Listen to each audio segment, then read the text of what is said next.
الحمد لله نحمده ونستعينه ونستغفره ونؤمن به ونتوكل عليه ونعوذ بالله من شرور أنفسنا ومن سيئات أعمالنا من يهده الله فلا مضل له ومن يضلله فلا هادي له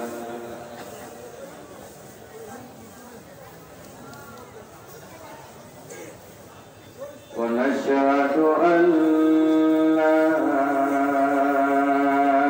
إله إلا الله وحده لا شريك له ونشهد أن سيدنا ومولانا محمدا عبده ورسوله أما بعد فأعوذ بالله من الشيطان الرجيم بسم الله الرحمن الرحيم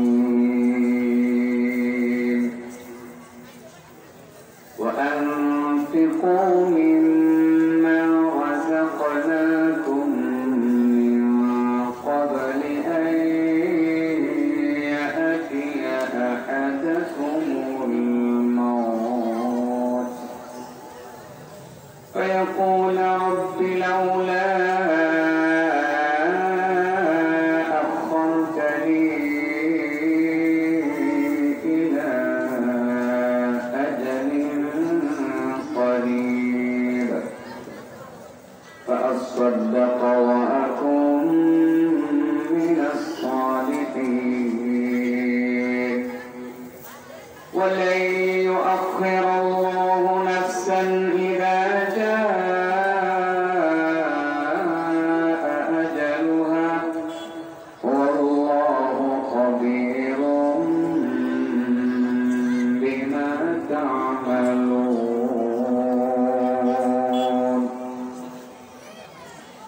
صدق الله مولانا العظيم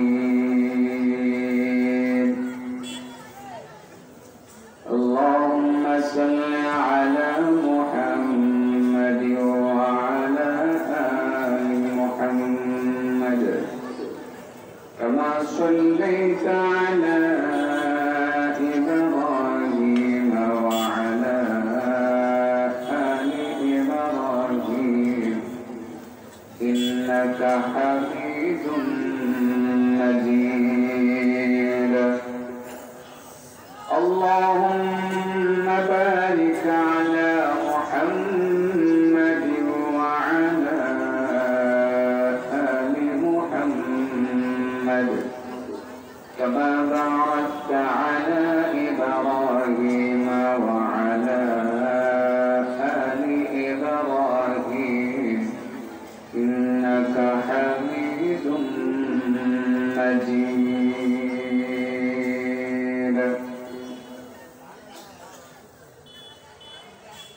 पीर कामिल अलहज़ हज़रत मौलाना अब्दुल गनी हुसैनी रहमतुल्लाहि अलैहि সাহেবের প্রতিষ্ঠিত তারাকান্দি জামিয়া হুসাইনিয়া আসাদুল উলুম কওমি ইউনিভার্সিটি ময়দানে আয়োজিত আখেরি বার্ষিক ইসলাহি ও তালিমি জলসায় উপস্থিত উলামায়ে কেরাম,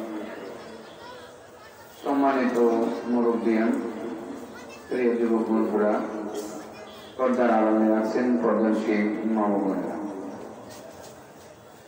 ঐতিহাসিক আজকের এই মাহফিলে আমি দেখেছি ইতিমধ্যে অনেক উলামায়ে কেরামের উপস্থিতি, ওনারা এসে পৌঁছে গেছেন কথা বলবেন।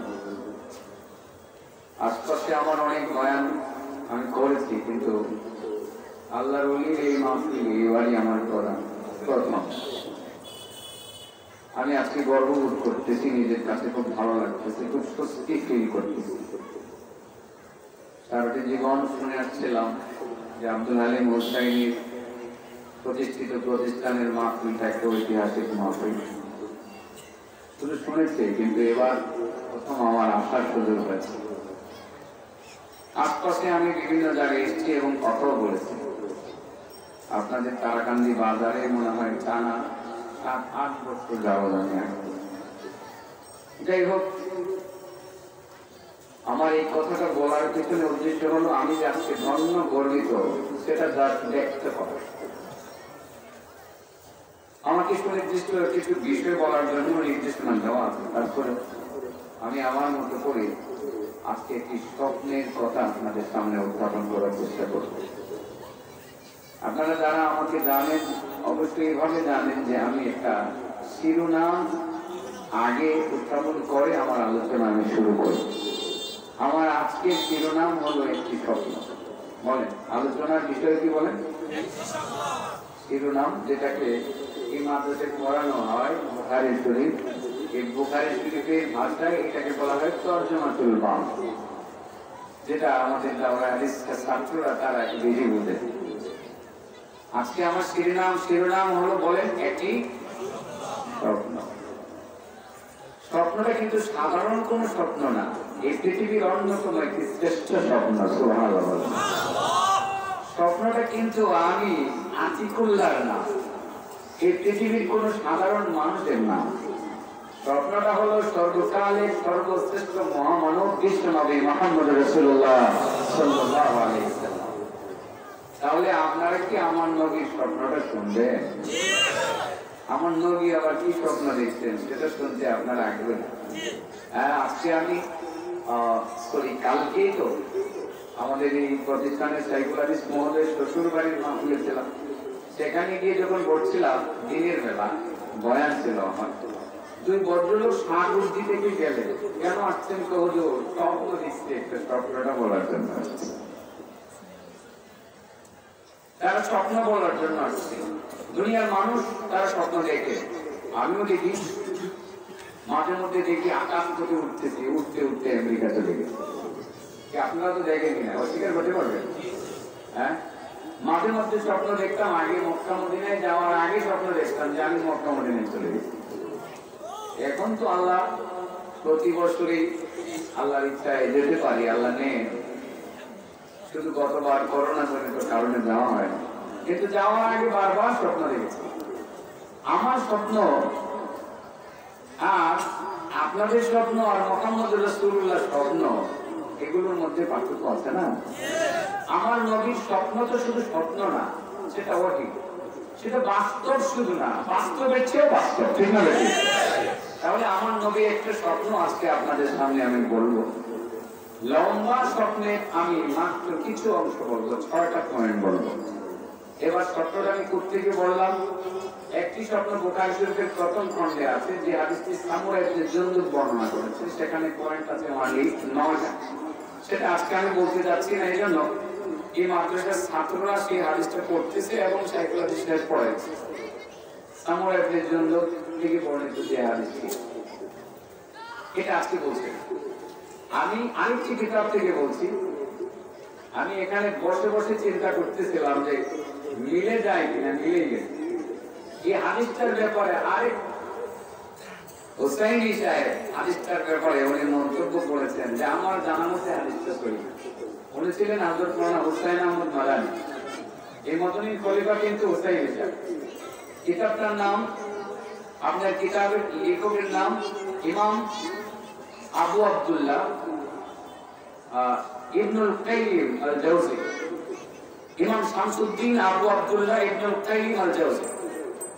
উনি তার কিতাবের মধ্যে লিখেছেন এই হাদিসটি আমাদের হযরত মাওলানা আব্দুল হালিম হুসাইনি সাহেবের পীর হুসাইন আহমদ মাদানী রাহমাতুল্লাহি আলাইহি, উনি হাদিসটার ব্যাপারে মন্তব্য করেছেন যে আমার জানা মতে হাদিসটা সহিহ।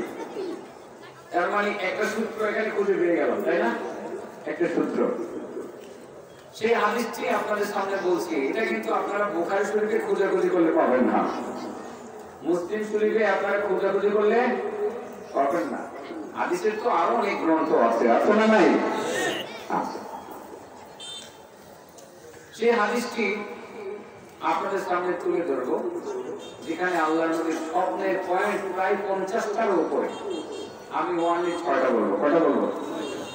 আর 6 নম্বর পয়েন্ট থেকে আমরা জেনে নিব যে কোন কাজটা করলে পরে জাহান্নামের আগুনকে মুহূর্তের মধ্যে নিভিয়ে ফেলা যায়। সুবহানাল্লাহ বলেন। জাহান্নামের আগুনকে নিভাতে চাইতে চায়, জাহান্নামের কঠিন শাস্তি থেকে নিজেদেরকে রক্ষা করতে চায় কি চায় না? পরিবার পরিজনকে জাহান্নামের কঠিন শাস্তি থেকে রক্ষা করতে চায় কি চায় না? তাহলে স্বপ্নটা শুনতে হবে, টার্গেট পয়েন্ট 6 নম্বর পর্যন্ত অন্তত পক্ষে যেতে হবে। ঠিক না বেটি? টার্গেট পয়েন্ট 6 নম্বর, 6 নম্বর। তবে একটা নম্বরকেও খাতা করে দেখার সুযোগ নাই, প্রতিটা নম্বর থেকে শিক্ষণীয় বিষয় আমাদের আছে। তাহলে জাহান্নামের আগুনকে নিভাইতাম আজকে না আগামীকাল? নগদ না বাকি? নগদ, নগদ। আল্লাহ বলেন, ইয়া আইয়ুহাল্লাযীনা আমানু কু আনফুসাকুম ওয়া আহলিকুম নারা ওয়াকুদুহা الناس والحجارة عليها ملائكة غلاظ شداد لا يعصون الله ما أمرهم ويفعلون ما يؤمرون। আল্লাহ বলেন, ঈমানদারগণ, নিজেরা তোমরা জাহান্নামের আগুন থেকে বাঁচো, পরিবার পরিজনকে জাহান্নামের আগুন থেকে বাঁচাও। যে জাহান্নামের আগুনের মধ্যে মানুষ জ্বলবে আর পাথর জ্বলবে। পাথর নিজে জ্বলার জন্য জ্বলবে না, মানুষকে জ্বালানোর জন্য জ্বলবে। পাথর আর মানুষ যখন একসাথে জ্বলবে, জ্বলতে জ্বলতে একটা পর্যায়ে মানুষ আর পাথর পুড়তে পুড়তে জ্বলতে জ্বলতে একাকার হয়ে যাবে। কোনটা মানুষ আর কোনটা পাথর চেনা বড় কঠিন হয়ে যাবে। সেই জাহান্নামের আগুন থেকে নিজেদেরকে রক্ষা করতে চাই কি চায় না? সেই জাহান্নামের আগুন নিভাতে চাই কি চায় না? কোন মেডিসিনটা ইউজ করলে পরে জাহান্নামের আগুনটা নিভানো সম্ভব হবে? ওই মেডিসিনটা 6 নম্বর পয়েন্টে আছে। কয় নম্বর পয়েন্টে? তাহলে একটা একটা করে স্বপ্ন বলতে থাকি, আপনারা বুঝে থাকেন। ঠিক আছে তো? খুব লম্বা কথা বলার সুযোগ তো হবে না। এটা তো উলামায়ে কেরামদের মিলন মেলা যায়। আলেমরা একের পরে আসতে থাকবেন, তার কথা বলবেন। ইতিমধ্যে আমাদের বড় ভাই, বাংলাদেশের অন্যতম একজন পরিচিত ব্যক্তিত্ব, উনি এসে গেছেন, হযরত মাওলানা মুহাম্মদ আলী সাহেব হাফিজাহুল্লাহ। উনি ইতিমধ্যে উপস্থিত আছেন। এরপরে একের পর উলামায়ে কেরাম আমাদের কথা বলবেন। এই জন্য এই মাহফিলে লম্বা সময় আলোচনা করার মানসিকতা পোষণ করাটা উপকার। ঠিক না বেঠিক? তাহলে জাহান্নামের আগুনকে নিভাবো, আমরা নিভাবো। 6 নম্বরে আছে মেডিসিনটা। সিরিয়াল মনে থাকবে? লোকজন যারা পিছনে আছেন, আপনারা কি কথা শুনতে পাচ্ছেন তো? হ্যাঁ, আপনারা একটু নাড়াচাড়া দিয়ে, নাড়াচাড়া দিয়ে। আজকে তো লোকজন তুলনামূলক একটু কম হবে, আগামীকাল তো মনে হয় আশপাশেও দেখা হবে। হ্যাঁ, এমনটাই আমার মনে হচ্ছে আর কি। আল্লাহর ওলির মাহফিলটা হয়তো আল্লাহ কিয়ামত পর্যন্ত কবুল করে নিয়েছেন, হয়তোবা সে মাহফিলটা কিয়ামত পর্যন্ত চলবে। মাহফিল থেকে দিলে কিছু খোরাক পাওয়া যায়, এখান থেকে জাহান্নামের আগুন নিভানোর কিছু উপাদান খুঁজে পাওয়া যায়। ঠিক আছে না? মাহফিলটা যদি না হইতো, আপনি কোত্থেকে কথাগুলো শুনতেন? ঠিক আছে না? মাহফিল না হওয়ার কারণ কিছু সৃষ্টি হয়েছিল আমাদের দেশ। কিছুদিন আগে কিছু অজুহাত আমরা খুঁজে পেয়েছিলাম। অনেকে বলতো করোনা করোনা করোনা বলতো, তাই না? মাহফিলের অনুমতি দেওয়া যাচ্ছে না। ছোট মাহফিলের অনুমতি দেওয়া যায়, বড়গুলোর দেওয়া যায় না। আচ্ছা বলেন তো দেখি, এই যে আব্দুল আলী মুস্তাহিনী সাহেবের প্রতিষ্ঠিত মাদ্রাসাটা খোলা হয়েছে, এই মাদ্রাসার কতটা ছাত্র এবং শিক্ষকের করোনা হয়েছে? একজনও না। বাংলাদেশের কোন মাদ্রাসার কোন ছাত্র করোনায় আক্রান্ত হয়েছে বলে আপনারা শুনেছেন? হ্যাঁ, শুনেছেন। আসলে করোনা এটা আছে, এটা স্বীকার করি, কিন্তু করোনা দেওয়ার মালিক আল্লাহ, নেওয়ার মালিক এই অজুহাতে তো আপনার বাজার হাট বন্ধ নাই, হাইকোর্ট সুপ্রিম কোর্ট বন্ধ নাই, বন্ধ আছে, বন্ধ নাই। তো একটা চক্রান্ত করেছিল, আমি সেই চক্রটাকে সরকারি চক্র বলবো না, আমি বলি মোদী চক্র, নরেন্দ্র মোদী চক্র। তারা চাইছিল একটা অজুহাতে রয়ের সহযোগিতা দিয়ে বাংলাদেশ থেকে ধর্মীয় মাহফিলগুলোকে বিলুপ্ত করে দিতে। এই চক্রান্তটা তারা করতে চেয়েছিল, কিন্তু সফলতার মুখ তারা দেখতে পায় নাই, ঠিক না? এটা দেখতে পাবেও না, কারণ বাংলাদেশটাকে যদি আমরা হিসাব করি, এটা প্রথমে বলতে হবে শাহজালালের দেশ, এরপরে বলতে হবে শাহপুরানের দেশ, তারপরে বলতে হবে শাহ মাহফুজের দেশ, তারপরে বলতে হবে আব্দুল হালিম হুসাইনের দেশ, হযরত মাওলানা আজহারির দেশ, হযরত মাওলানা আজহারি আনোয়ার সাহেবের দেশ। এটাই তো আমরা মনে করি, ঠিক আছে না? এই দেশের ইতিহাস ঐতিহ্যের মধ্যে মাহফিল আছে, মাহফিল এই দেশের একটা ইতিহাস ঐতিহ্যের অংশ। এই অংশটাকে কেউ যদি বিলুপ্ত করে, বাংলাদেশে ধর্মীয় অনুষ্ঠানগুলোকে আঘাত করে অপসংস্কৃতি চালু করতে চায়, তাদের চক্রান্তে তারা কোনোদিন সফল হতে পারবে না, ইনশাআল্লাহ। পারে নাই তো যেইভাবে মাহফিলের বিরুদ্ধে বিষয়টা শুরু করেছিল, মাহফিল কিন্তু বন্ধ হয় নাই, মাহফিলের সংখ্যা বৃদ্ধি পেয়েছে। গতবার আমরা যে পরিমাণ মাহফিল করেছি, এবার মাহফিলের সংখ্যা দ্বিগুণ হয়। অতএব ইসলামের বিরুদ্ধে যতই ষড়যন্ত্র চলবে, মাহফিলের বিরুদ্ধে যতই ষড়যন্ত্র চলবে, আমার মনে হয় সেই ষড়যন্ত্রে যারা জড়িত তারা কোনোদিন সফলতার মুখ দেখতে পাবে না। আমরা তো তাদেরকে চিনেই ফেলেছি, মাহফিল সম্পর্কে কারা কথা বলে, তারা সরকারের কোন মন্ত্রী এমপিও না। আমি এই কথা বলি না, সরকারের কোন মন্ত্রী এমপি কথা বলে নাই যে মাহফিল করা যাবে না। মূলত মাহফিলের বিরুদ্ধে কথা বলে মুরগি চূড়ার গোষ্ঠী কিছু আছে, এর মধ্যে অন্যতম একজন হলো মুরগি চূড়া শাহরিয়ার কবি, ঠিক আছে না? আরেকটা আছে, এটার নাম হলো ডক্টর আবুল বারাকাত। তারা তাদের কিছু চুলকানি আছে মাহফিল নিয়ে, মাহফিল হইলে ধর্মীয় উন্মাদনা কি বেড়ে যায়। আরে মাহফিল তো করি ধর্মীয় উন্মাদনা বানানোর জন্য, মানুষ ধার্মিক হবে, আল্লাহমুখী হবে, আল্লাহওয়ালা হবে, ধর্ম শিখবে, পরকাল শিখবে, সেই জন্যই মূলত আমরা মাহফিল করি। উদ্দেশ্য তো আমাদের এটা। এটা তোমাদের গায়ে চুলকানি যদি লাগে, চুলকাইতে চামড়া ছিল ফেলবে, এতে আমাদের কিছু আসে না। আমরা সর্বোচ্চ কি করতে পারবো? চুলকাইয়া চামড়া ছিঁড়ে ফেলবা, আর আমরা সময় মতো লবণ মরিচ লাগাইয়া চামড়াকে আরো কোথাইয়া দেব।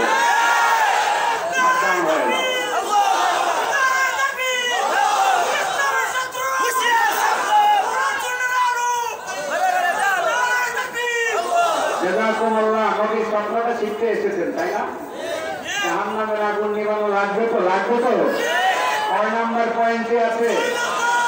মাশাআল্লাহ, জাযাকুমুল্লাহ। দেখো চাচা সম্মুখ চাচা, আপনি দোয়া শুনেন, বেড়া একটা কিরা আগ্রহ নিয়ে বসে দিয়েছে, মনে হয় যে সম্মুখ ধরে। আল্লাহু আকবার, আল্লাহু আকবার। বয়স কি বাবা যে 90 হয়েছে? হ্যাঁ, আল্লাহু আকবার। এই আল্লাহর ওলিকে আল্লাহ হায়াত আরো বাড়ায় দেয়, সবাই বলেন আমিন। আমি আসলে দেখতেছিলাম কি যে একটা আগ্রহ, কি যে একটা তলব এই বুড়া মানুষটার ভিতরে, মনে হচ্ছে একটা চেহারা 25 বছরের একটা ছেলের মতো তলব এইভাবে তাকিয়ে আছে। এইসব আলেমদের, এইসব মুরব্বীদেরকে আল্লাহ হায়াত আরো বাড়ায় দেয়, সবাই বলেন আমিন। আমি কি যেন বলছিলাম, নবীর স্বপ্ন বলবো, একটা করে বলি, আপনাদের কথা হবে না। আল্লাহ নবী রাসূল কারীম সাল্লাল্লাহু আলাইহি সাল্লামের স্বপ্ন আমার কাছে স্বপ্নটা পুরো আকর্ষণীয় মনে হয়েছিল আর কি, সেই জন্য আমি বলতেছি। যদি অন্য আরেকটা সাবজেক্টের প্রস্তুতি আমি নিয়ে রাখছিলাম, কিন্তু আমার ভাইয়ের তাগিদে আমি এইদিকে একটু হাঁটলাম আর কি। হ্যাঁ, এটা একটু লিখতে দিই, আপনারা করেন না। আমি এটা একটু সহায়তা, হ্যাঁ, এটা একটু চেষ্টা করতে হবে, কপারেট করতে হবে। এটা গায়ে দিতে হবে, একটু শীত করতে চাইছিলাম যে একটু শরীরটা গরম হয়ে যাবে, মোটামুটি সারিয়ার পদ্ধতি একটু দিয়েছিলাম ধুলাই, ভাবছিলাম যে একটু শরীরটা গরম হয়ে না, ঠান্ডাই রয়েছে। কি ব্যাপার, আপনার মাইন্ড করতেছেন? আমরা কিন্তু অনেক স্বপ্ন দেখতেছি। এই বাংলাদেশ আল্লাহর ওলিদের দেশ তো, এদেশে ইসলামের পতাকা উদ্দিন হবেই হবে। অনেক স্বপ্ন দেখতেছি, হয়তো আমি দেখে দিতে পারবো না, আপনারা হয়তো দেখবেন ইনশাআল্লাহ, দেখবেন। তা না হয় আপনারা দেখবেন এখন গান বাজনা মোটামুটি বন্ধ, গান বাজনা মোটামুটি বন্ধ নাই, মানুষ হয়ে যায়। আমি ওই দিনে আপনাদের কুলের কাটার আগে মাহফিল করে যাই, দেখি যে বাজনা হমানে বাজাইতেছে, মানুষ দেখি 7-8টা। চিন্তা করলাম ঘটনা কি, মানুষ নাই কেন, গানের মধ্যে মানুষ নাই কেন? পরে মাথায় ঢুকছে আসলে তো আমার যুবকরা মাহফিলের দিকে ঢুকছে, এরা আর গান বাজনা করে না। লক্ষণ তো অনেক ভালো, অনেক ভালো। যুবক দেখবেন মাহফিল এখন 50% যুবক, ঠিক না বেশি? আর গ্রাম অঞ্চলের মাহফিল করতে 75% যুবক। তাদের ভিতরে ইসলামের স্পিরিট কাজ করে। তারা আগে এই যে মানে গান বাজনা নাটক এইগুলোর ব্যবস্থা করার চেষ্টা করছে, এখন তারা সেটা করছে না। তারা দেখতেছে যে না, মুসলমানের দেশে এগুলো মানানসই না। তারা এখন মাহফিল করে, ধর্মীয় অনুষ্ঠান করে, মাঝে মধ্যে কিছু কিছু যুবক তারা ইসলামিক সাংস্কৃতিক অনুষ্ঠানের আয়োজন করে। আমাদের কিছু শিল্পী আছে, তারা কিছু ইসলামিক সঙ্গীত পরিবেশন করে থাকে। যদিও আমি জোরালো ভাবে ওইটাকে খুব বেশি ওইটাকে নিয়ে এত মাথা ঘামাই না, তবে দু একটা শিল্পী দু একটা কথা আমার কাছে ভালো লাগে। বিশেষ করে একজন একটু আগে যে বলে গেলেন ডক্টর খলিলুর রহমান খান আল আজহারি, ওনার ছোট ভাই মনে হয় ময়ূর খান, মাঝে মধ্যে সে বলে আবার যুদ্ধ হবে, বলে কিনা? এই কথাটা আমার কাছে খুব মজা লাগে, আবার যুদ্ধ হবে, বলে কিনা? আসলে যুদ্ধ কি নিজেরা করবো? এদেশে আওয়ামী লীগ বিএনপির বিরুদ্ধে যুদ্ধ হওয়ার আশঙ্কা নাই। কেন নাই? কারণ যারা আওয়ামী লীগ করে এরা তো মুসলমান, এরাও মাদ্রাসা মসজিদ বানায়। যারা বিএনপি করে তারাও মাদ্রাসা মসজিদ বানায় না? আপনি দেখেন এই মাহফিলের মধ্যে সব দলের লোকের অংশগ্রহণ আছে, আছে না নাই? তো যুদ্ধের কাজ করতে হবে। আমি মহিব খানের এই যুদ্ধ হবে, আবার যুদ্ধ হবে, এটা মেস্টার বুঝে নিয়েছে, আবার যুদ্ধ হবে, নাস্তিকদের সাথে যুদ্ধ হবে, ঠিক আছে না? যখন দেখবো কোরআনের বিরুদ্ধে ষড়যন্ত্র চলছে, আবার যুদ্ধ হবে। যখন আল্লাহর বিরুদ্ধে বিষোদাগার করা হবে, আবার যুদ্ধ হবে। যখন মুহাম্মদুর রাসূলুল্লাহর মান সম্মানের উপর আঘাত করা হবে, আবার যুদ্ধ হবে। যখন কোরআনের বিরুদ্ধে চক্রান্ত হবে, আবার যুদ্ধ হবে। যখন ইসলামের বিরুদ্ধে চক্রান্ত হবে, আবার যুদ্ধ হবে। এই যুদ্ধ হবে, সেই যুদ্ধটাই মনে হয় মহিব খান বলে যেতেছে। এই কবিতার অর্থ আগামী 10 বছর পরে আমাদের যুবকরা বুঝবে, যখন গজওয়াতুল হিন্দের ঘোষণা চলে আসবে। নাসাই শরীর একটু খুললে পড়ে দেখতেন গজওয়াতুল হিন্দের যথেষ্ট সম্ভাবনা আছে, খুব কাছাকাছি সময়ের মধ্যে। ইনশাআল্লাহ যুবকরা রেডি থাকবেন, ঠিক আছে তো? ওইদিকে গেলাম, আল্লাহ মাফ করুন, কিছু কথা তো বলে ফেলি। এটা আবার কেউ আদারওয়াইজ কোনো মাইন্ড করে কিনা, যে হুজুর কি বলতেছে এখানে মাই ঘাটি মাদ্রাসায়, তো আমাকে ডিস্টার্বই করছিল। আপনারা দেখছিলাম নেতা একজন আইসা কয় হুজুরের কম এটা করতো একটা বলছিল স্টেজে ওইটা। আমার আজকে সানন্দ এখানে আসছে কিনা আমি জানি না। এই ব্যাপারে কত বড় সহজ স্টেজে উঠছে, আমার পিছনে কেউ আর শিখাই দিতে আসে, বলছে ওই কারণ করে দাঁড়ায় না, সামনের থেকে কিন্তু মিষ্টির পুতলা আসবে না, যদি শিক্ষক দাঁড়ানো অন্য কিছু আসবে।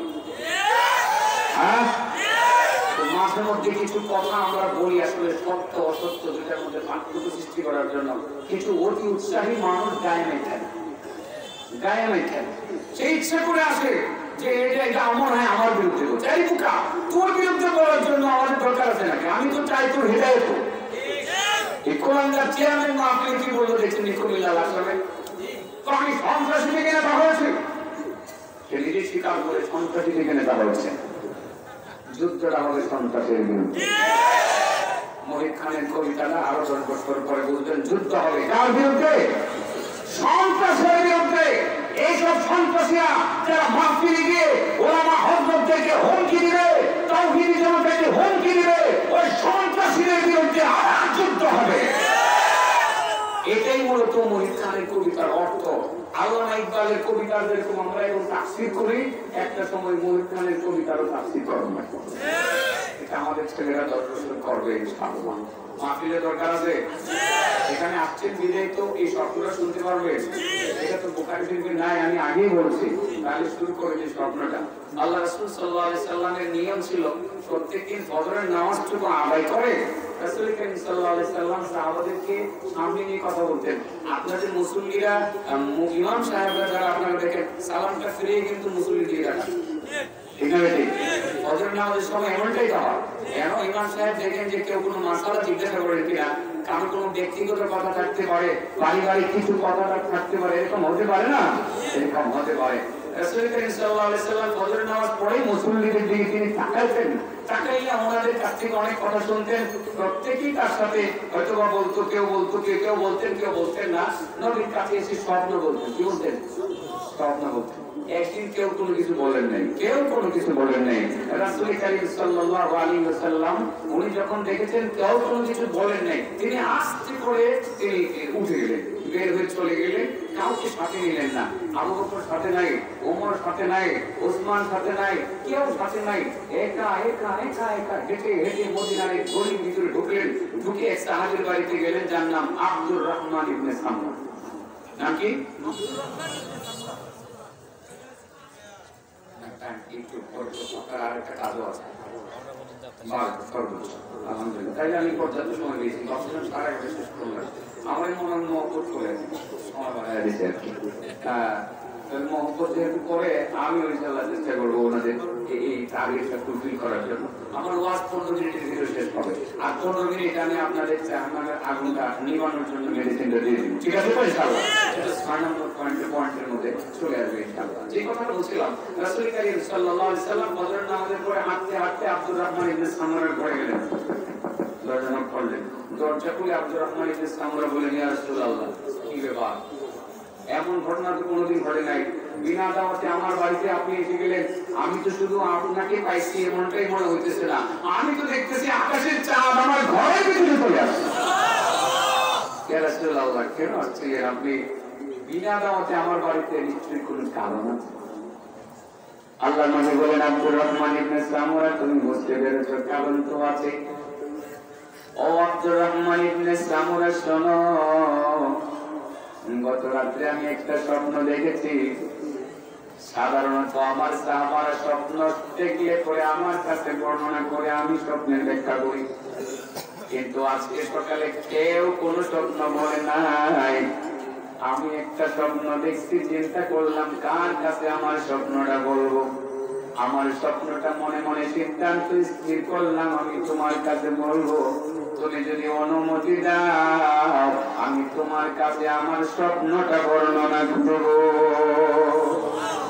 আব্দুর রহমান ইবনে সামরা বলেন, ইয়া রাসূলুল্লাহ, ইয়া হাবিবাল্লাহ, এই পৃথিবীর মধ্যে যদি কোনো ভাগ্যবান ব্যক্তি থাকে আমি হইলাম সেই ভাগ্যবান ব্যক্তিটা। কারণ আপনার এতগুলো সাহাবা থাকা সত্ত্বেও আপনি কাউকে স্বপ্ন বলার জন্য নির্বাচিত করেন নাই। আপনি আমাকে স্বপ্ন বলার জন্য নির্বাচিত করেছেন নবী গো। এই পৃথিবীর শান্ত পাইলা উম্মতটা হইলাম আমি। ইয়া রাসূলুল্লাহ, আপনি স্বপ্ন বলেন, আপনার স্বপ্নটা আমি শুনবো, উপকৃত হব। নবী বলেন, শোনো ও আব্দুর রহমান ইবনে সামরা, গত রাত্রে আমি স্বপ্ন দেখলাম আমার একজন উম্মতকে আজরাইলে দৌড়াইতে আছে। আজরাইলে ধরে ফেলতেছে, ধরতে পারতেছে না, ধরে ফেলতেছে, ধরতে পারতেছে না। আমার উম্মত হাঁপাইতে শুরু করছে, এই বুঝি ধরে ফেলবে, এই ধরতে পারতেছে না, চলছে চলছে। আল্লাহ রাসূল সাল্লাল্লাহু আলাইহি ওয়াসাল্লাম বলেন, আমি পেরেশানিটা আমি দেখলাম, দেখে আর একটু সামনে অগ্রসর হইলাম, আর একটু সামনে অগ্রসর হইয়া আমি দেখতে পাইলাম আমার আর একজন উম্মত। আমি কিন্তু 6 নাম্বার পর্যন্ত খুব দ্রুত চলে যাব, রেজাল্ট আসতেছি পরে। আর একটু সামনে অগ্রসর হইয়া দেখলাম আমার একজন উম্মতকে শয়তান বড় ত্যক্ত বিরক্ত করতেছে। একবার ডান দিকে ধাক্কা দিয়ে ফেলে দে, আবার বাম দিকে ধাক্কা দিয়ে ফেলে দে। আমি শুধু দেখতেছিলাম আমার উম্মতকে বড় কষ্টের মধ্যে ফেলে দিয়েছে। ও আব্দুর রহমান ইবনে সামরা, আমি 3 নাম্বারে দেখতেছিলাম আমার আরেকজন উম্মতকে আযাবের ফেরেশতা বড় ভয় দেখাইতে আছে। ও আল্লাহর বান্দা, তুমি কবরে আসো, কবরে আসলে তোমার হাড্ডি গুলা গুড়া করবো। নবী বলেন, আব্দুর রহমান ইবনে সামরা, শোনো, আমি দেখতেছিলাম আমার উম্মত থরথর করে কাঁপতেছিল।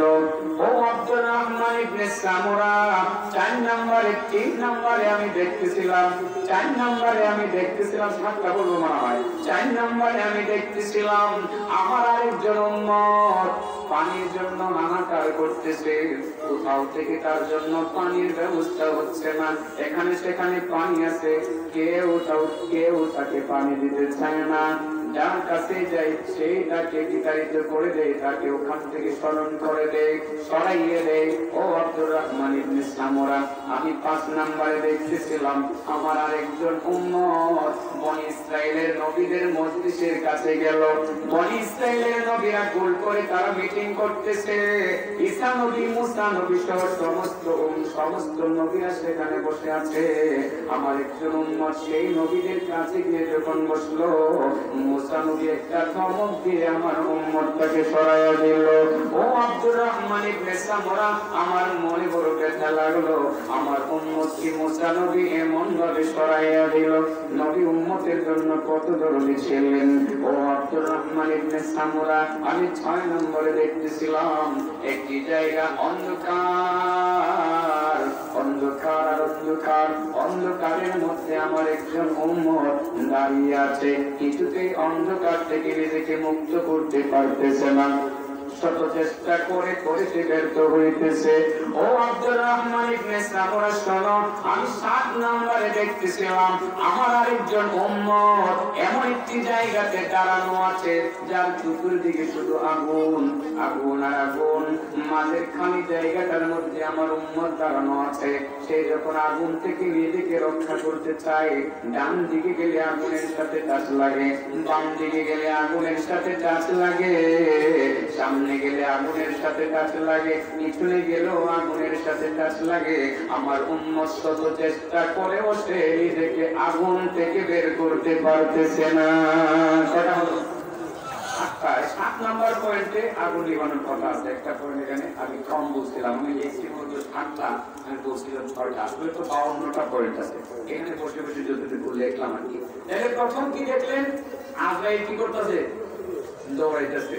2 নম্বর দেখলেন আরেকজন উম্মতকে আযাবের ফেরেশতাকে আয় তুই কবরে তোর হাঁটি করে কর না। আরেকজনকে দেখলেন শয়তানে তাকে ত্যাগচুর্য করতেছে, তাহলে ধাক্কা দিয়ে পরে দিকে ফেলে দেয়, আবারও দিকে ফেলে দেয়। আরেকজনকে দেখলেন আযাবের ফেরেশতা বলতেছে তুই আয় তোর হাঁটি করে কর্ম। আরেকজনকে দেখলেন পানির তালাশে ঘুরতেছেন, তিনি পানি পাইতেছেন না। 5 নম্বরে দেখলেন আরেকজনকে, যিনি বনি ইসরাইলের নবীদের মধ্যে সে গেলেন, মুসা নবী তাকে কি করে দিলেন? সরাইয়া দিলেন। আরেকটা জায়গা দেখলেন অন্ধকার, নবী বলেন আমার এই উম্মতটা অন্ধকারের ভিতরে নিমজ্জিত হয়ে গেল, সে নিজেকে অন্ধকার থেকে বের করে আনতে পারতেছে না। আরেকজনকে দেখলেন আগুনের মাঝামাঝি দাঁড়ানো, সেই লোকটা নিজেকে আগুন থেকে বের করে আনতে পারতেছে না। এতটুকু বললেন। আব্দুর রহমান ইবনে সামুরা বলেন, ইয়া রাসূলুল্লাহ, ইয়া হাবিবাল্লাহ, আমার মনে হয় আপনি স্বপ্ন বলেছেন কিন্তু কিছুটা অসম্পূর্ণ রেখেছেন। আপনার জবান থেকে পুরোপুরি স্বপ্নটা শুনতে চাই, ব্যাখ্যাটাও শুনতে চাই। আল্লাহর নবী বলেন, আব্দুর রহমান ইবনে সামুরা, শোনো, আমি সবটাই তো বলার জন্য নিয়ত করেছি, একটু একটু করে বলবো। ও আব্দুর রহমান ইবনে সামুরা, শোনো, আমি দেখতেছিলাম, প্রথম যে দেখতেছিলাম আমার একজন উম্মতকে আজরাইল খাওয়া করতেছে, ধরে ফেলতেছে, ধরতে পারতেছে না। আমি দেখতেছিলাম আমার উম্মতটা হাঁপাইতেছিল। আমি হঠাৎ করে তাকাই নিয়ে দেখলাম আমার উম্মতের মাঝে আর আজরাইলের মাঝে এমন একটা দেয়াল এসে দাঁড়াইয়া গেল, যে দেয়ালটা দাঁড়ানোর সাথে সাথে আজরাইল আর আমার উম্মত দুইজন আড়াল হয়ে গেল। আজরাইল যে কোথায় গেল তাকে খুঁজে পাওয়া গেল না। যে দেয়ালের মধ্যে লেখা ছিল খিদমাতুল ওয়ালিদাইন, পিতামাতার খিদমত, পিতামাতার সেবা নামক দেয়ালটা যখন দাঁড়াইয়া গেল, আজরাইলকে আর খুঁজে পাওয়া গেল না। তার মানে হলো, ও আব্দুর রহমান ইবনে সামুরা, শুনো, দুনিয়ার যে সমস্ত আমার উম্মতেরা পিতামাতার সেবা করবে, পিতামাতার সেবা যারা করবে, তাদের হায়াতে জিন্দেগিতে মহান রব্বুল আলামিন বরকত দিয়ে দিবে। 60 বছর বয়সে 200 বছরের কাজ করতে পারবেন, ঠিক না ঠিক? হযরত আশরাফ আলী থানভীর বয়স হয়েছিল কত? যে পরিমাণ কিতাব লিখে গেছে, কিতাবটি পড়তে সময় লাগবে 10 বছর। বরকত দিছে কিনা? বরকত দিছে? বন্ধুরা, তোমাদের যাদের মা বাবা আছে তোমাদেরকে হালকা কাজ দিয়ে গেলাম। হায়াতে জিন্দেগিতে বরকত চাও, পিতামাতার খেদমত করবো, আমার ব্যাখ্যা দেওয়ার কোনো সুযোগ নাই। 2 নম্বর বলেন আব্দুর রহমান ইবনে সামরা, শোনো, আমি যে দেখতেছিলাম আমার আরেকজন উম্মতকে শয়তান বড় ত্যক্ত বিরক্ত করতে আছে। আমি হঠাৎ করে দেখতে পাইলাম আমার সেই উম্মতের মাঝে আর শয়তানের মাঝে আরেকটা বিশাল বড় দেয়াল এসে দাঁড়াইয়া গেল। এই দেয়ালের মধ্যে লেখা উঠল হাযা যিকরুল্লাহ।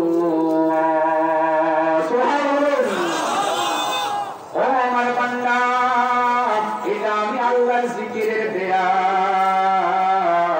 দুনিয়াতে তুমি জিকির করেছো, এই জিকিরের কারণে শয়তান থেকে তোমাকে আমি হিফাজত করেছি। এই কথাটা কিন্তু সেখানে লেখা থাকে, হাযা যিকরুল্লাহ লেখা ছিল। আল্লাহ নবী বলেন, ও আব্দুর রহমান ইবনে সামরা, শোনো, দুনিয়ার মানুষ বলে শয়তান কিভাবে দূর করবে, শয়তান কিভাবে দূর করবে। শয়তান দূর করার জন্য কোনো অস্ত্র ব্যবহার করতে হয় না।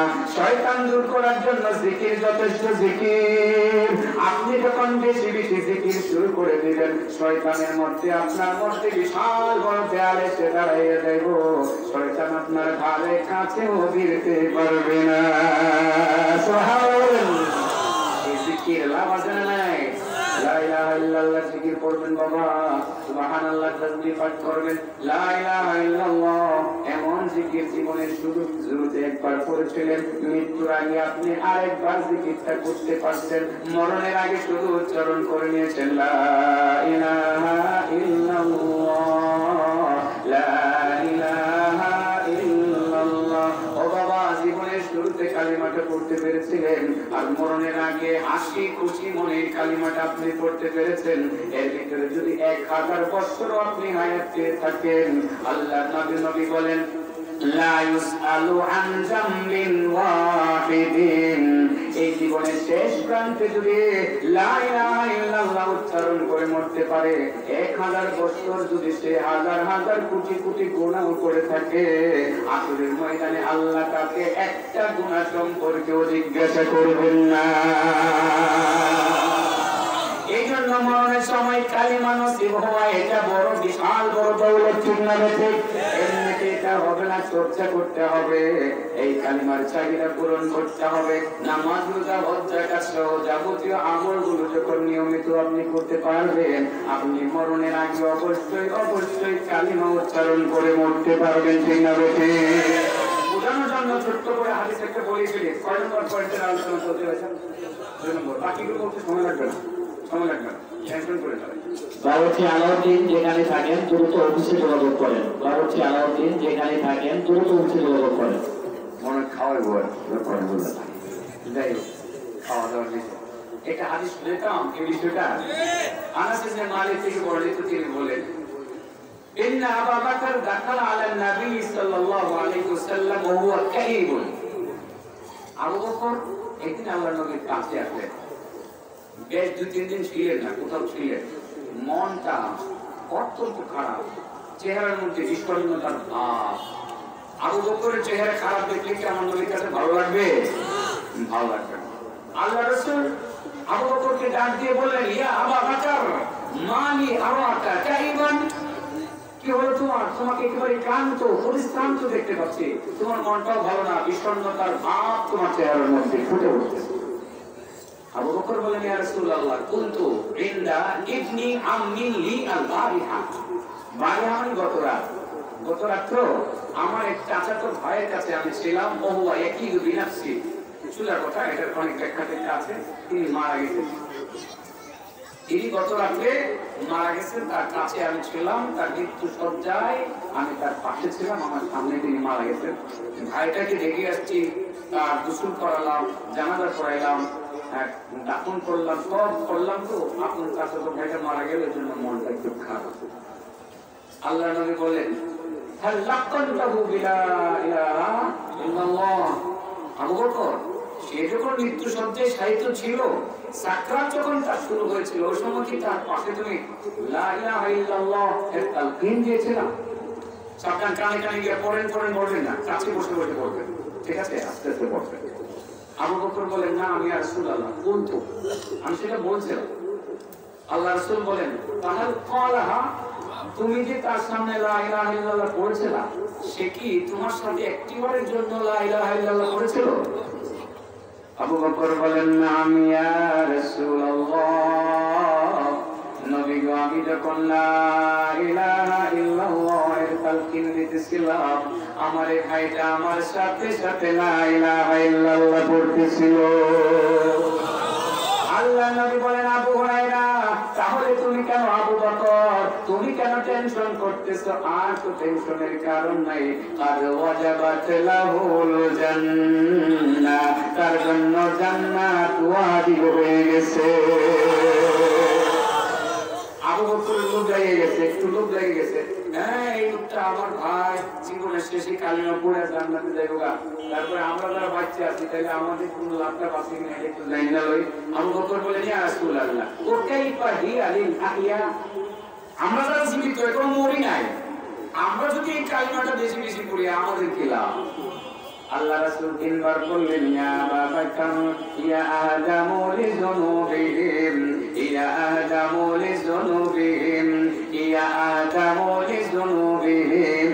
যারা এই কালিমা জীবিত অবস্থায় বেশি বেশি পড়বে, তাদের জিন্দেগির গুনাহগুলোকে ওই কালিমা ধুয়ে মুছে পরিষ্কার করে দিবে। যত বেশি কালিমার জিকির করবেন, আপনার মধ্যে শয়তানের মধ্যে দেয়াল সৃষ্টি হয়ে যাবে, শয়তান আপনার ধারে কাছেও ফিরতে পারবে না। আল্লাহ নবী রাসূল বলেন, ও আমার সাহাবী আব্দুর রহমান ইবনে সামরা, শোনো, আমি দেখতেছিলাম শয়তান আমার উম্মতকে প্রত্যেকটু বিরক্ত করতেছে। এরই মধ্যে দেখলাম আমার উম্মতের মাঝে আর শয়তানের মাঝে বিশাল বড় একটা দেয়াল দাঁড়িয়ে গেল, যে দেয়ালের মধ্যে লেখা উঠলো হাযা এটা আল্লাহর জিকিরের দেয়াল। আল্লাহর জিকিরের দেয়ালটা দাঁড়ানোর সাথে সাথে শয়তান যে কোথায় পালাইলো তাকে আর খুঁজে পাওয়া গেল না। শয়তান দূর করার মেডিসিন অস্ত্রের নাম হলো জিকির। আল্লাহ নবী বলছিলেন, ও আব্দুর রহমান ইবনে সামরা, শোনো, আমি 3 নম্বরে দেখতেছিলাম আমার একজন উম্মতকে আযাবের ফেরেশতা বড় ভয় দেখাইতে আছে। এই তুমি কবরে আসো, তোমার আরজি ঘোরা করবো।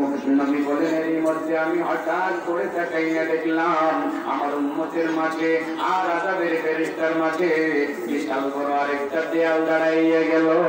যে দেয়ালের মধ্যে লেখা উঠলো আসসালাত, আসসালাত, আসসালাত, নামাজ, নামাজ, নামাজ। নামাজ নামক দেয়ালটা যখন দাঁড়ায় গেল, নবী বলেন, আমি দেখলাম আযাবের ফেরেশতা যে কোথায় গেল তাকে আর খুঁজে পাওয়া গেল না।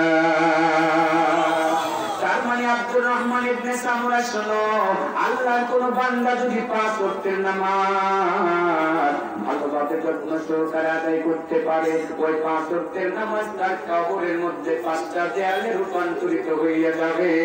আযাবের ফেরেশতা তার কবরের কাছেও ফিরতে পারবে না। এটা কমপ্লিট একটা লেকচার দিতেছি, কিন্তু সব চলে আসবে, সব চলে আসবে। কটা গেল? একটা চলে গেল, মনে হয় একটা চলে গেল নাকি? একটা চলে গেল। আল্লাহ নবী বলেন, আব্দুর রহমান ইবনে সামরা, তুমি শোনো, আরেকটা আমি দেখতেছিলাম, 3টা চলে গেল মনে হয়। 4 নম্বরে আমি দেখতেছিলাম আরেকজন আমার উম্মত পানির জন্য কষ্ট করতেছে, পানি নাই, পানি নাই। কোথাও গেলেও তার জন্য, কোথাও গেলে কোন জায়গায় তার জন্য পানির ব্যবস্থা হচ্ছে না, সে পানির জন্য অনেক কষ্ট করতেছে, তার কলিজা শুকাইয়া যাইতেছে। এরই মধ্যে আমি তাকাইয়া দেখলাম তার সামনে আরেকটা বিশাল বড় সাইনবোর্ড এসে দাঁড়ায় গেল। যে সাইনবোর্ডের মধ্যে লেখা উঠলো সিয়াম, সিয়াম, সিয়াম। সুবহানাল্লাহ বলেন। রোজার সাইনবোর্ডটা দাঁড়াইয়া গেল। যেই মাত্র রোজার সাইনবোর্ডটা দাঁড়াইয়া গেল, আমি দেখলাম এখানে একটা কুয়ার মতো কূপ সৃষ্টি হয়ে গেল। কে যেন তার হাতে ধরলো, তার হাতে ধরে কূপ থেকে পানি উঠাইয়া ঠান্ডা পানি পান করাইয়া তার কলিজা ঠান্ডা করে দিল।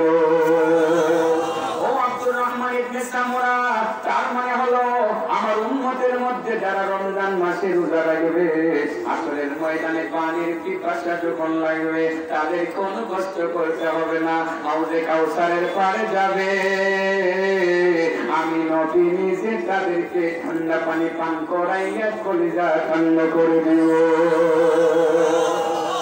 স্বপ্নটার মধ্যে শিক্ষণীয় পয়েন্ট আছে, পড়ে গেল না? আল্লাহ নবী বলেন, আব্দুর রহমান ইবনে সামুরা শোনো, আমি 5 নাম্বার দেখতেছিলাম আরেকটা জায়গা, যেখানে বনি ইসরাইলের সমস্ত নবী রাসূলগণ বসা আছেন, গোল করে মিটিং করতেছেন। আমার একজন উম্মত যখন সেখানে গেল, হযরত মুসা নবী রাগ করে সরাইয়া দিল, এই নবীদের মজলিসে তুমি উম্মতের কি, তুমি চলে যাও। নবী বলেন, আমার অন্তরে বড় আঘাত লাগলো, স্বপ্নের মধ্যে কোনো পদক্ষেপ আমি নিতে পারলাম না। এরই মধ্যে আমি হঠাৎ করে তাকাইয়া দেখলাম আমার উম্মতের সামনে আরেকটা সাইনবোর্ড এসে দাঁড়ায় গেল। এই সাইনবোর্ডের মধ্যে লেখা উঠলো গুসলুল জানাবা। জানাবাতের গোসল, তার মানে হলো শরীর নাপাক হয়ে যাওয়ার পরে পবিত্রতা অর্জন করার জন্য যে গোসলটা করা হয়, এক কথায় ফরজ গোসল, সোজা কথা পবিত্রতা। পবিত্রতার সাইনবোর্ডটা যখন দাঁড়াইয়া গেল, আল্লাহ নবী রাসূল বলেন, তখন দেখলাম কে যেন আমার উম্মতটাকে হাতে ধরলো। আমার উম্মতকে হাতে ধরে কোন ইসরাইলের নবীদের কাছে আর বসাইল না, স্বয়ং আমি নবী মুহাম্মদুর রাসূলুল্লাহর কাছে বসাইয়া দিল।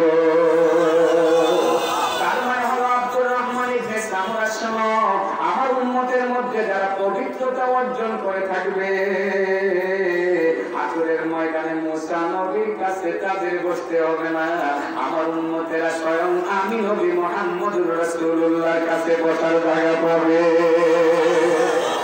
পবিত্রতা অর্জন করবো তো ইনশাআল্লাহ, হ্যাঁ করে গেছে। টার্গেট পয়েন্ট কিন্তু 7 নাম্বার চলে আসতেছে, প্রস্তুত আছেন না কাছে কিনা? জাহান্নামের আগুন নিভানোর দরকার আছে না নাই? আল্লাহ নবী বলেন 6 নম্বরে দেখতেছিলাম একটি অন্ধকার জায়গা, অন্ধকার জায়গার মধ্যে আমার একজন উম্মত অন্ধকারে নিমজ্জিত হয়ে গেল, শত চেষ্টা করে অন্ধকার থেকে নিজেকে রক্ষা করতে পারতেছে না। আমি হঠাৎ করে তাকাইয়ে দেখলাম আমার সেই উম্মতের সামনে বিশাল বড় আরেকটা সাইনবোর্ড এসে দাঁড়িয়ে গেল। যে সাইনবোর্ডের মধ্যে লেখা উঠলো, আজিহি হাজ্জাতুকা ওয়া উমরাতুকা ইয়া আবদাল্লাহ। ও আল্লাহর বান্দা, এই সাইনবোর্ডটা হলো তোমার হজের সাইনবোর্ড, এই সাইনবোর্ডটা হলো তোমার উমরার সাইনবোর্ড। হজ আর উমরার সাইনবোর্ডটা যখন দাঁড়াইলো, ওখান থেকে 2টা লাট অন্ধকারের দিকে ছুটলো। অন্ধকার কোথায় গেল আর খুঁজে পাওয়া গেল না। তার মানে হলো আব্দুর রহমান ইবনে সামুরা শোনো, তুমি যদি এবং তো আমার উম্মতেরা যদি হজ আর উমরা করে কবরে যাইতে পারে, কবরের মধ্যে কোনো বাতি জ্বালানোর দরকার পড়বে না।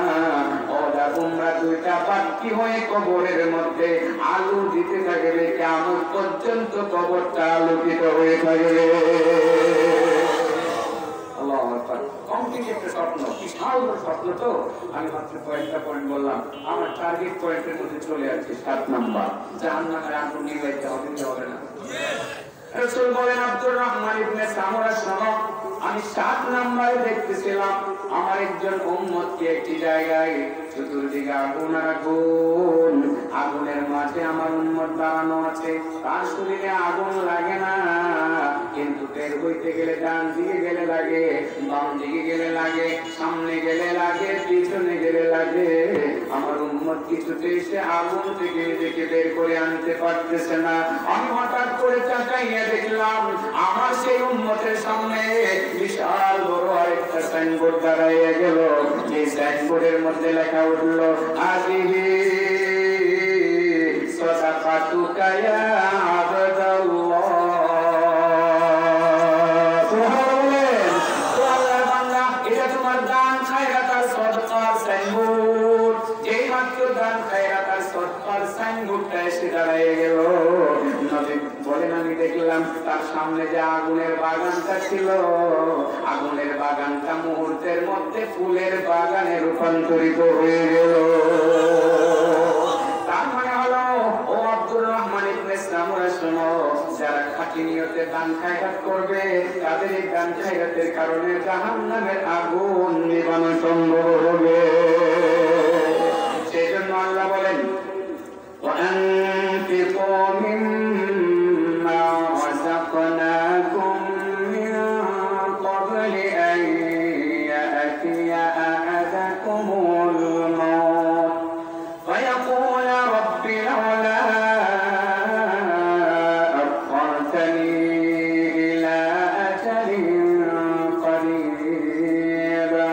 فأصدق وأكن